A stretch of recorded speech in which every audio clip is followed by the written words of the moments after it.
Assalamualaikum warahmatullahi wabarakatuh. Kami dari kelompok 1 akan menjelaskan terkait Laravel 8.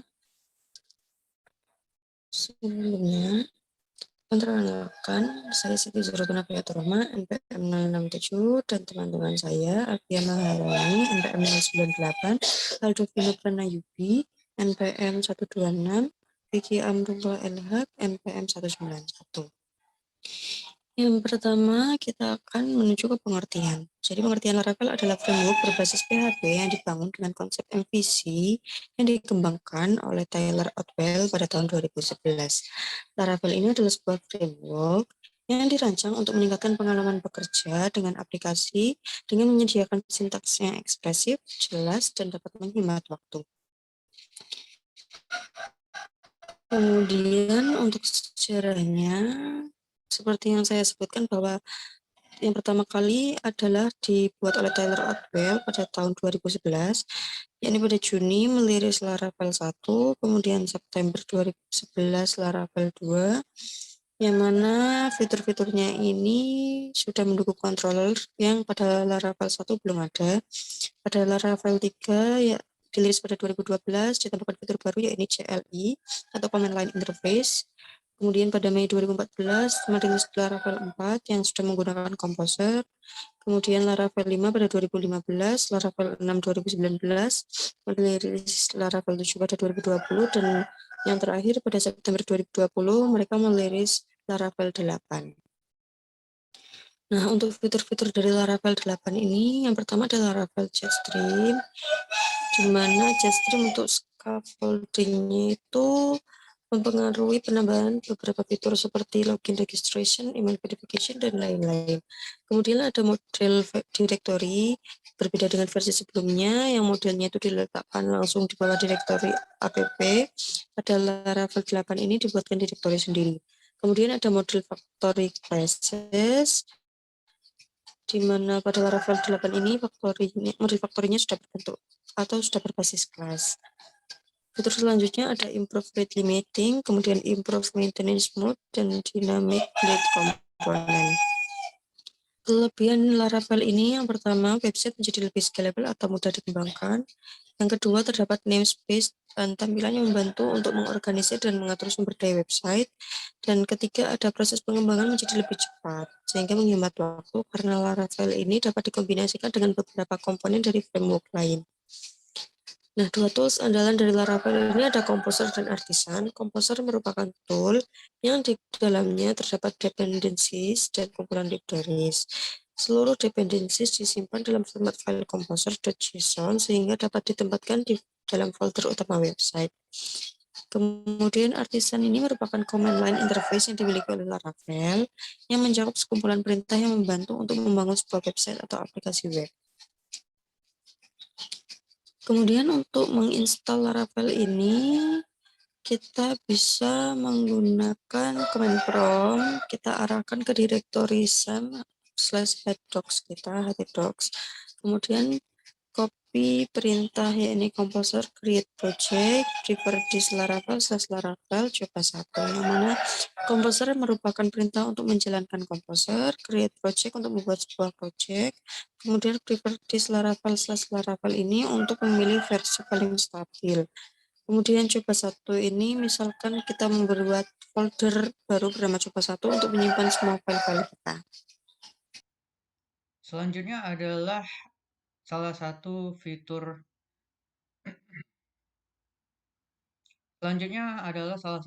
andalan dari Laravel adalah Composer. Composer adalah package manager tingkat aplikasi untuk PHP yang memiliki format standar untuk mengolah dependensi perangkat lunak PHP dan library lainnya yang dibutuhkan. Composer ini pertama kali dikembangkan oleh Nils Aderman dan Jordi Boggiano. Composer menggunakan command line untuk berjalan dan menginstal dependensi untuk aplikasi. Pengguna Composer juga dapat menginstal aplikasi PHP yang tersedia di website packages. Untuk menginstal Composer dapat dilakukan di website getcomposer.org. Fitur lainnya Laravel adalah Valet. Laravel Valet adalah development environment minimalis yang dikembangkan untuk macOS.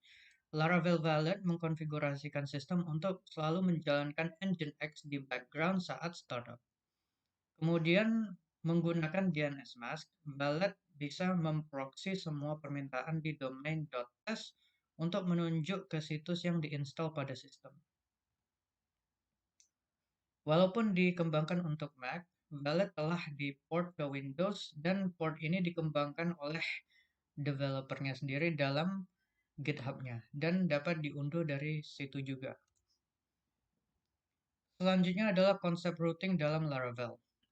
Dalam Laravel, routing paling dasar biasanya digunakan untuk mengarahkan pengguna ke halaman tertentu sesuai dengan URI yang diberikan. Routing pada Laravel dilakukan pada folder routes. Untuk routing dasar, file yang dipentingkan adalah file routes/web.php. Jadi salah satu contohnya jika URI yang diberikan adalah example.com/user. Jika ingin mengambil URI tersebut sebagai input valid, maka fungsi yang dituliskan adalah root get dan dalam kurung /user. Ditambah lagi data-data yang ingin dikirimkan. Konsep view dalam Laravel.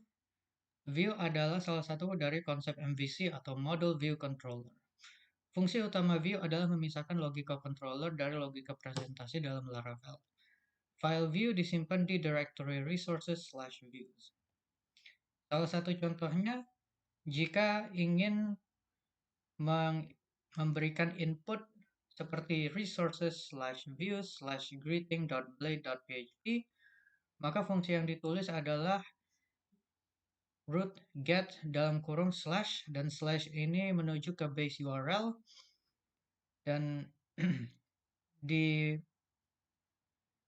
dipanggil function callback yaitu return view dengan greeting nama filenya, dan parameter kedua adalah data-data yang ingin dikirimkan ke view. Selanjutnya ada migration. Migration adalah sebuah fitur pada Laravel di mana migration merupakan control version system untuk database. Dengan menggunakan migration memungkinkan kita untuk mengelola database dengan lebih mudah. Kelas migration itu sendiri terbagi menjadi dua metode, yaitu up, naik, dan turun, down. Metode naik digunakan untuk menambahkan tabel, kolom, atau indeks baru ke database kita. Sedangkan metode turun berguna untuk membalikan operasi yang dilakukan oleh metode naik. Contohnya di sini kita membuat data pegawai. Pertama, kita membuat tabel atau model pegawai dengan menuliskan perintah PHP artisan make model pegawai strip m. Strip m di sini merupakan perintah untuk migrating. Nantinya dari perintah tersebut akan terbentuk file migration seperti yang terlihat pada gambar di bawah ini. Karena Laravel menerapkan sistem plural, maka saat membuat model pegawai, tabel yang terbentuk adalah pegawai. Ini kita lihat create pegawai. Selanjutnya kita menambahkan kolom dan mengubah nama tabel dari pegawai menjadi pegawai. Di sini kita menambahkan kolom-kolom yang kita inginkan, dan di sini kita dapat mengubah nama tabel dari pegawai menjadi pegawai. Lalu selanjutnya kita migrate dengan perintah PHP artisan migrate seperti di sini. Lalu nantinya saat kita membuka database akan tampak tabel atau tabel pegawai yang kita buat di file migration. Ini ada ID, nama, alamat, create add, dan update add. Selanjutnya ada database seeding. Laravel menyertakan kemampuan untuk menyamai database kita dengan data menggunakan class seed. Semua class seed disimpan dalam direktori database atau seeder. Secara default, kelas database seeder ditentukan untuk kita. Dari kelas ini, kita dapat menggunakan metode untuk menjalankan kelas seed lain, memungkinkan kita untuk mengontrol urutan penyemaian. Kelas seeder hanya berisi satu metode secara default, yaitu run. Metode ini dipanggil saat perintah dbseed artisan dipanggil. Dalam metode run, Anda dapat memasukkan data ke dalam database sesuai yang kita butuhkan. Selanjutnya ada factory and faker. Saat menguji, kita mungkin perlu memasukkan beberapa catatan ke dalam database. Alih-alih secara manual, kita dapat menentukan nilai setiap kolom menggunakan atribut model factory. Laravel memungkinkan kita untuk menentukan satu set atribut default untuk setiap model Eloquent menggunakan model factory. Seperti kita lihat dalam gambar ini, factory adalah sebuah kelas yang memperluas kelas factory dasar Laravel dan mendefinisikan metode definisi. Metode definisi ini mengembalikan set default nilai atribut yang harus diterapkan saat membuat model menggunakan factory.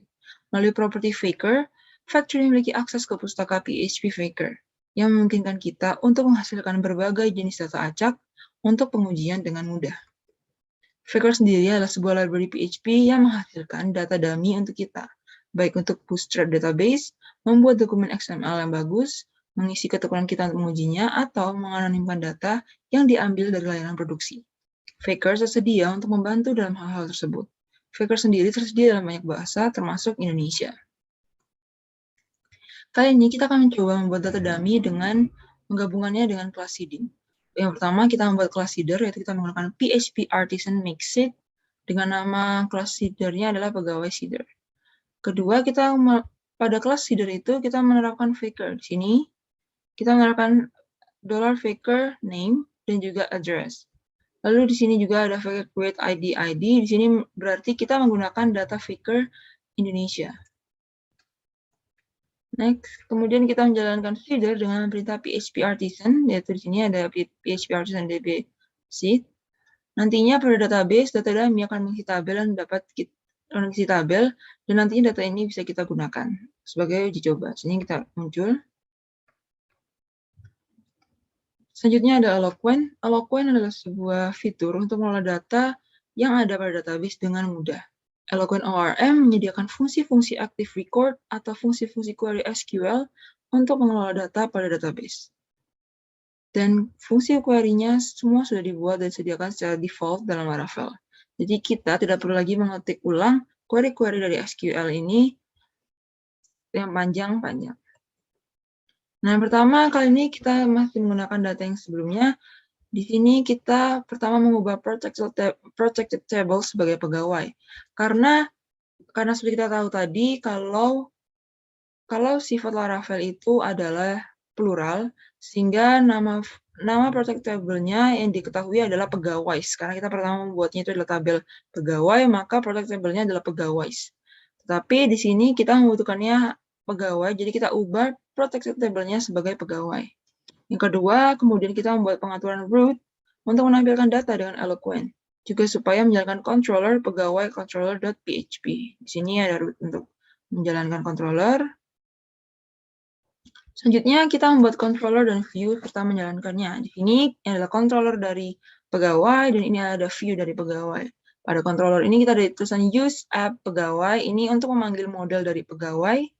Lalu di sini pada bagian view itu ada for each. For each ini digunakan untuk menampilkan setiap data dan juga mengambilnya dari controller. Lalu selanjutnya ada PHP Artisan Serve. PHP Artisan Serve ini adalah bagaimana kita menjalankan program ini. Nah, setelah semua itu berhasil dilakukan, maka nantinya saat kita membuka localhost, nantinya hasil yang muncul adalah seperti ini. Selanjutnya di Eloquent ada yang disebut sebagai relationship. Jadi saat kita menggunakan Eloquent, tabel database seringkali berhubungan satu sama lain. Misalnya posting blog itu mungkin memiliki banyak komentar atau pesanan yang dapat dikaitkan dengan pengguna yang menempatkannya. Nah, Eloquent relationship ini mendukung berbagai hubungan umum. Yang paling umum ada 3, yaitu one-to-one, one-to-many, dan many-to-many. Lalu selanjutnya ada Blade. Blade adalah sebuah fitur yang disediakan Laravel untuk proses templating sederhana, namun sangat bermanfaat dalam proses pengembangan tampilan halaman web. Tidak seperti fitur templating PHP lainnya, Blade tidak membatasi pemrogram untuk menggunakan kode PHP biasa dalam membuat kode untuk tampilan. Blade escape character. Jadi di Blade ini ada yang disebut sebagai Blade escape character. Ini dasari bagaimana kita harus berhati-hati saat memanggil konten yang diberikan oleh pengguna aplikasi. Nah, saat menggunakan Blade, kita biasanya harus menggunakan double curly brace syntax untuk mencegah serangan XSS saat menampilkan data yang diberikan pengguna. Untuk blade escape character ini terdapat 3 ketentuan di mana blade hanya dapat dibebaskan menggunakan fungsi HTML special charge jika double curly brace itu digunakan. Lalu jika yang digunakan adalah curly brace dengan tanda seru, maka tidak ada perlosan yang dilakukan. Lalu tanda dari double curly brace ini dapat kita ubah menjadi apapun melalui panggilan blade set content text dengan nilai true. Selanjutnya ada mass assignment. Mass assignment adalah ketika kita mengirim array ke pembuatan model, di mana dasarnya menyetel banyak bidang pada model dalam sekali jalan, bukan satu persatu. Selanjutnya ada root model binding. Root model binding menyediakan cara mudah untuk secara otomatis memasukkan contoh model langsung ke rute Anda. Misalnya, alih-alih menyuntikkan ID pengguna, kita dapat menyuntikkan seluruh instance model pengguna yang cocok dengan ID yang diberikan. Next adalah N+1 problem. N+1 problem adalah suatu masalah yang terjadi ketika kita memerlukan untuk load data child dari relasi parent-child, di mana kita melakukan banyak query select pada child data. N+1 di sini artinya adalah satu query untuk parent, dan N adalah jumlah record pada tabel child. Ini contohnya ada tampilan UI ini. Untuk menghasilkan tampilan di atas ini, langkah pertama yang kita lakukan adalah membuat query untuk mendapatkan daftar post. Kemudian kita gunakan relasi ke user untuk ditampilkan di view. Nah, seperti ini adalah controllernya. Dan di bagian sini merupakan salah satu bagian dari view-nya. Dari kode di samping ini, jika kita jalankan, ini yang kita butuhkan untuk menjalankan tampilan tadi. Nah, tapi apakah dalam sisi query ini sudah benar? Nah, jika kita lihat dari bawah sini, di sini terdapat 6 query, di mana 5 query yang ini merupakan hasil duplikat. Nah, untuk meminimalisir, ini yang disebut sebagai masalah N+1 ini. Lalu, untuk mengatasi permasalahan ini, yang kita gunakan adalah eager loading. Jadi, seperti pada kasus sebelumnya, kita memiliki 6 query, dengan 5 yang lainnya merupakan duplikat satu sama lain. Nah, dengan menggunakan eager loading, kita bisa mengurangi jumlah operasi ini menjadi 2 query. Di mana kita bisa menggunakan eager loading dengan menggunakan metode with. Ini ada with, user limit 5, jadi 5 user itu bisa dijadikan dalam satu. Nah, setelah kita menggunakan metode with pada kode di atas, kita telah mengurangi jumlah query yang dieksekusi menjadi 2. Ini kita lihat. Ini jadi cuma ada 2 ya, karena tadi kan yang ini kan duplikat. Kan tadi kan duplikat. Jadi sekarang dijadikan 1. Jadi limit 5 ini. Seperti itulah cara penggunaan eager loading pada Laravel untuk mengatasi permasalahan N+1 problem. Eloquent memang memberikan kemudahan bagi developer untuk melakukan query. Akan tetapi, kita tetap harus memperhatikan query yang dihasilkan dari kode yang kita buat ketika menggunakan Eloquent. Assalamualaikum warahmatullahi wabarakatuh. Selanjutnya yaitu searching.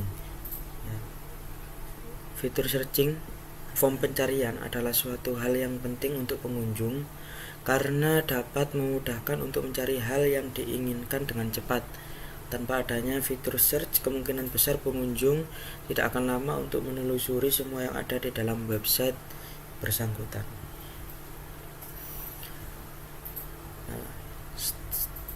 Dan setelah searching itu ada pagination.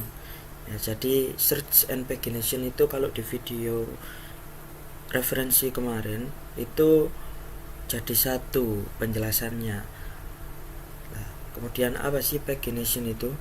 Pagination merupakan adalah sebuah fitur web yang digunakan untuk membatasi tampilan data agar tidak terlalu panjang dan lebih rapi. Penggunaan pagination banyak dipergunakan untuk menampilkan data dalam jumlah banyak, sehingga dapat dipisah dan dipilih berapa data yang akan ditampilkan terlebih dahulu sesuai dengan urutan akan kriteria pencarian tertentu. Jadi pagination itu juga menyangkut pautkan searching. Nah, biar lebih rapi lagi di pagination itu. Oke, lanjut. User login ya. Jadi setiap kali kita akan masuk website, kita akan menemukan sebuah form login ya, dimana di sini harus terdaftar dulu sebagai anggota atau admin. Nah, form login ini memegang peranan yang sangat penting dalam kinerja aplikasi, sebab dapat digunakan untuk melakukan pengelolaan database dengan metode CRUD ya. Apa itu? Create, read, update, and delete pada APBS. Jadi sangat berperan penting login ini, user login. Nah, sebelum menginjak ke login, kita perlu mengetahui yang namanya registration ya, user registration. Jadi setelah nanti registration baru nanti bisa masuk ke login. Nah, form register juga tidak kalah pentingnya dibandingkan dengan login, karena hanya dengan form register sajalah user atau pengguna APBS, pengguna aplikasi itu dapat mendaftarkan dirinya untuk bisa memakai aplikasi. Jadi kalau semisal tidak mendaftarkan dirinya pada aplikasi, masuk ke login itu juga nggak bisa. Oke, lanjut. Nah, selanjutnya yaitu autentikasi ya. Jadi ini juga bersangkut paut pada user login tadi ya, autentikasi. Nah, apa sih autentikasi itu? Autentikasi itu biasanya dipergunakan untuk memproteksi halaman atau fitur dari web yang hanya diakses oleh orang tertentu yang diberikan hak. Nah, fitur seperti ini biasanya ditemui di sistem yang memiliki fitur administrator atau sistem yang memiliki pengguna yang boleh menambahkan datanya. Jadi autentikasi itu semacam keamanan oleh pihak administrator. Jadi kalau semisal dia bukan administrator, dia nggak akan bisa menggunakan fitur autentikasi ini lah. Karena apa? Karena yang diberi hak untuk menggunakan fitur autentikasi itu hanyalah orang-orang tertentu ya, nggak sembarang orang. Nah, kemudian bagaimana sih cara membuat autentikasi? Langkah-langkahnya yaitu yang pertama, membuat fungsi Laravel autentikasi, setelah itu out, views, and layouts. Kemudian instalasi error, membatasi akses, membatasi tidak semua metode itu digunakan. Kemudian blend, out, and quest. Nah, selanjutnya ini kita akan bahas satu persatu poin yang ada di langkah-langkah membuat autentikasi ini. Tapi cukup ada 3 poin yang perlu dibahas di sini, karena selain poin tersebut itu menurut saya sudah jelas di situ. Nah, yakni ada 3 poin yang akan kita jelaskan pada autentikasi ini, membuat fungsi Laravel autentikasi, out, views, and layout, dan blend, out, and quest. Nah, kemudian membuat fungsi Laravel autentikasi, gunakan perintah berikut untuk membuat sistem autentikasi pada sistem $PHP artisan make out. Nah, nanti out diterangkan pada slide berikutnya. Laravel akan mencoba membuat sebuah file layout /app.blend.php. Nah, apabila file sudah ada, akan diberikan warning, pastikan isi sudah di copy paste agar tidak hilang. Nah, untuk melanjutkan, ketik yes. Nah, itu adalah tahapan-tahapan maksud dari membuat fungsi Laravel autentikasi. Lanjut, out, views, and layouts. Nah, perintah PHP artisan makeout akan membuat berbagai view yang dibutuhkan untuk proses autentikasi yang diletakkan pada direktori resource /views/out. Nah, perintah tersebut juga akan membuat layout dasar yang diletakkan di direktori resource /views/layout. Nah, selain itu juga akan dihasilkan sebuah file blend PHP. Jadi yang akan menjadi view untuk halaman depan dari websitenya itu adalah file PHP, namanya itu blend. Kemudian di sini blend-nya itu pada out and quest. Nah, out itu digunakan untuk memeriksa apakah user telah login, sedangkan untuk quest digunakan untuk user yang belum login. Itulah perbedaan out dan quest. Lanjut pada middleware. Middleware itu apa? Middleware adalah nama yang sudah tidak asing lagi bagi para web programmer. Ya, dalam dunia programming, middleware adalah sebuah software layer. Sesuai namanya, middle yang berarti tengah, maka letak middleware adalah berada di tengah antara controller dan router. Dan tujuan penggunaannya yaitu memberikan fasilitas untuk programmer supaya dapat mendistribusikan objek akan dipakai pada beberapa bagian proses yang berbeda sebagai interkoneksi ke beberapa aplikasi dan masalah interoperabilitas. Middleware menjadi sangat dibutuhkan untuk bermigrasi dari aplikasi mainframe ke aplikasi client atau server dan juga untuk menyediakan komunikasi antar platform yang berbeda. Setelah kita tahu tujuannya, apa manfaatnya dari penggunaan middleware itu pada sistem yang terdistribusi, maka dapat dijalankan dua buah platform atau aplikasi secara bersamaan. Jadi enggak monoton pada satu platform aja, bisa menggunakan aplikasi secara bersamaan, bisa itu lebih dari satu. Dapat melakukan komunikasi pada aplikasi yang berjalan di platform yang berbeda.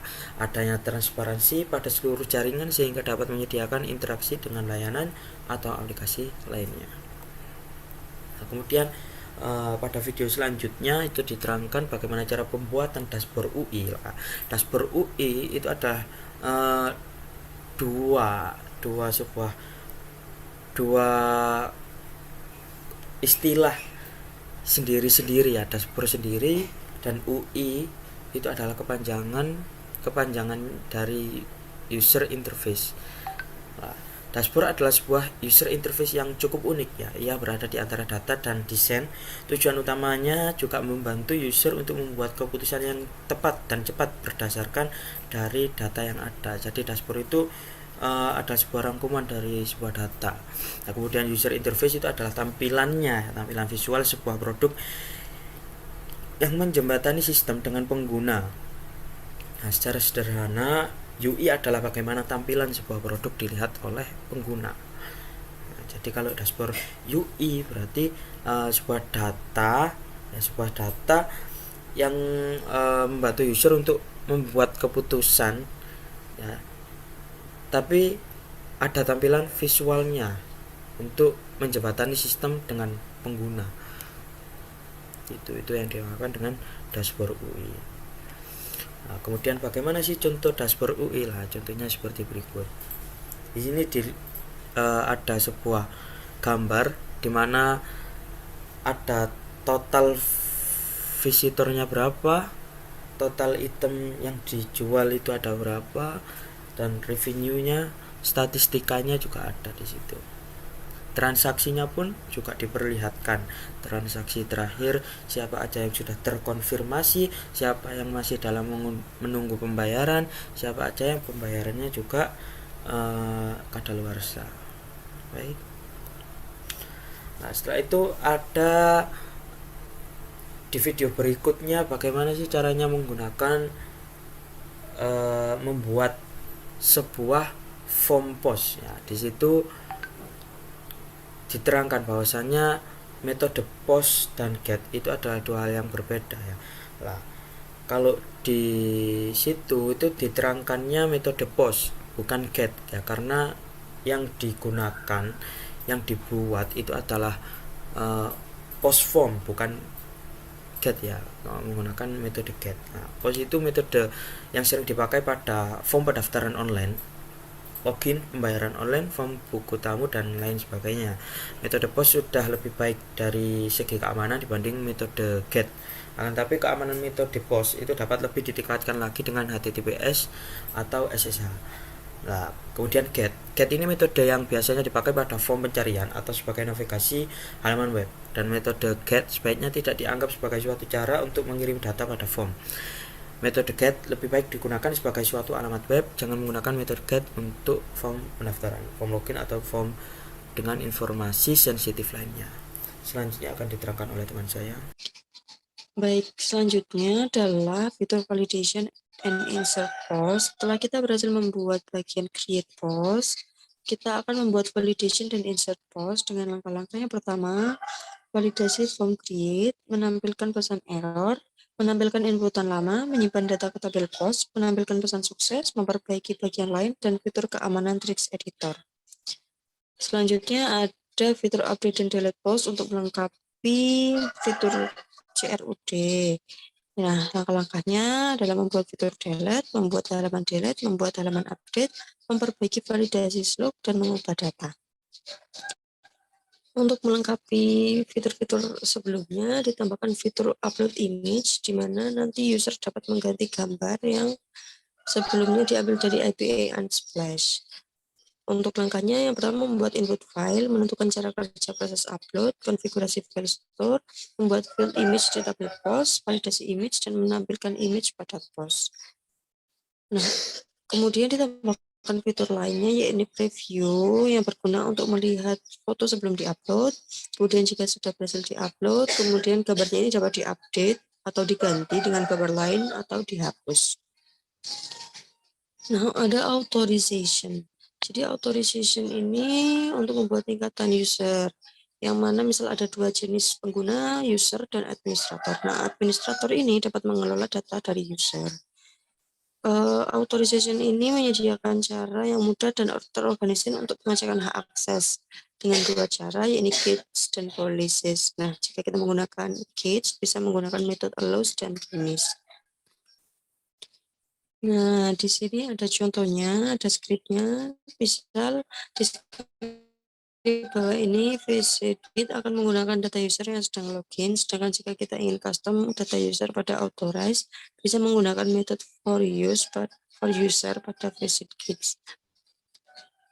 Kemudian yang terakhir adalah melakukan web hosting. Jadi setelah web atau blog sederhana tadi berhasil dibuat, kita upload ke dalam sebuah hosting, namanya adalah 000webhost.com. Di sini memiliki banyak fitur, misalnya kita mempunyai disk space sebesar 1 GB, kemudian dapat bandwidth 10 GB, si panel yang isinya website builder, WordPress auto installer, dan lain-lain. Nah, di sini untuk langkah-langkah upload web ke hosting itu, yang pertama kita harus memiliki akun, kemudian kita ekspor data SQL ke localhost, import data SQL ke hosting, edit script SQL yang menghubungkan database di file website, kemudian upload file ke hostingnya. Baik, sekian presentasi dari kelompok saya. Apabila ada kesalahan, kami mohon maaf dan terima kasih.